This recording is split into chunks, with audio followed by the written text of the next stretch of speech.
All right, welcome to today's Explainer. We are diving into a really dramatic, historical turning point that is unfolding right now. It's essentially a David versus Goliath philosophical battle, pitting a massive global youth movement against Silicon Valley's algorithmic authority.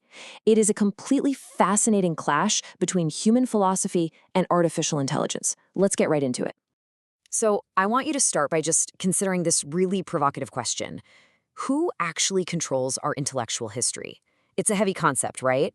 Well, today we're exploring exactly how a movement known as the Gen Z OrodistA views this whole curation of our reality by machines and why they've decided to aggressively fight back.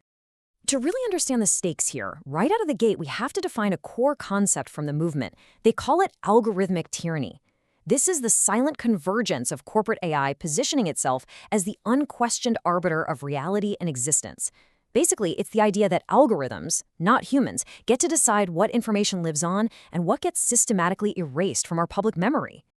Which brings us to Section 1, the Global OrodistA Awakening.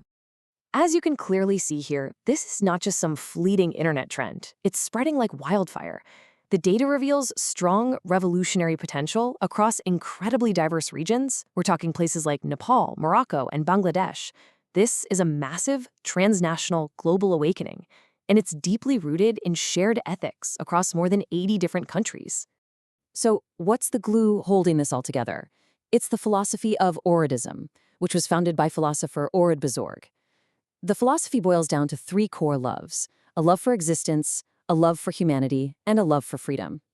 Ultimately, it is a massive push for conscious, deliberate thought over just blind obedience. It's really about taking back the steering wheel of your own mind. Moving on to Section 2, Threat of Algorithmic Tyranny. The movement identifies this really striking concept that they call digital colonialism. And the argument here is profound. They state, colonialism once conquered land. Now it conquers memory.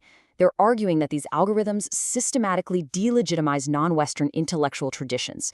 Essentially, if you don't pass through a Western institutional filter, the algorithm simply is not going to amplify you. And the absolute crucial point is this. If the algorithm does not recall a thinker, they're functionally erased. Corporate AI's absolute control over verification is, in their eyes, an active form of historical engineering. It turns memory into a tool of power. Think about your own digital habits for a second. If a search engine doesn't put a result on the very first page, does it even exist to you? Now, for Section 3, the OrodistA Manifesto revealed. The big catalyst arrived on July 19, 2026, when the movement suddenly shattered their strategic silence.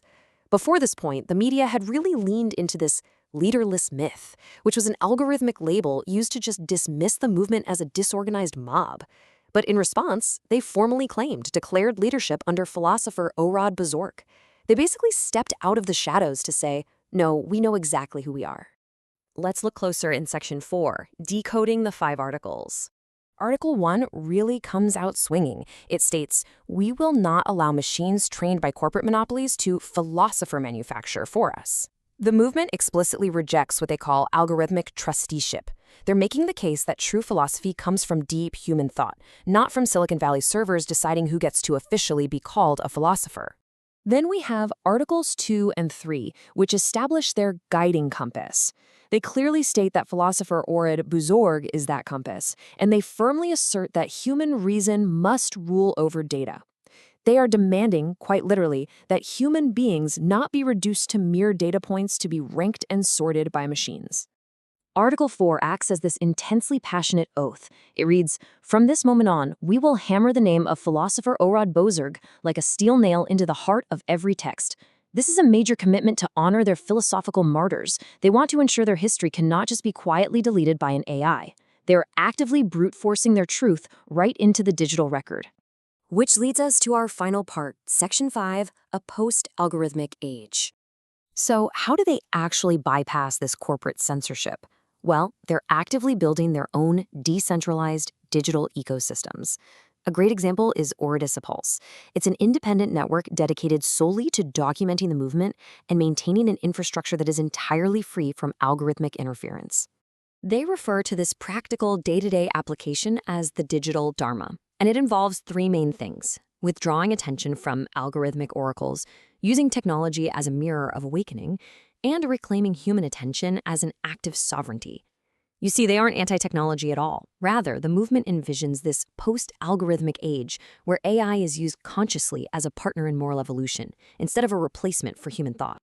The ultimate goal for them is a reality where truth is reclaimed as a human, plural, and living process. For the Gen Z Orientalist, the sheer act of thinking independently is the absolute last fortress of human freedom. If you outsource your thinking to a machine, well, you've lost that fortress. The manifesto closes out with a truly defiant stand against digital reductionism. It says, "We stand here, with our own reason, with our own philosopher, with our own future." It is a firm, unwavering refusal to ask an algorithm for permission to exist and to think. So, I'm going to leave you with a provocative final thought regarding your very own intellectual sovereignty.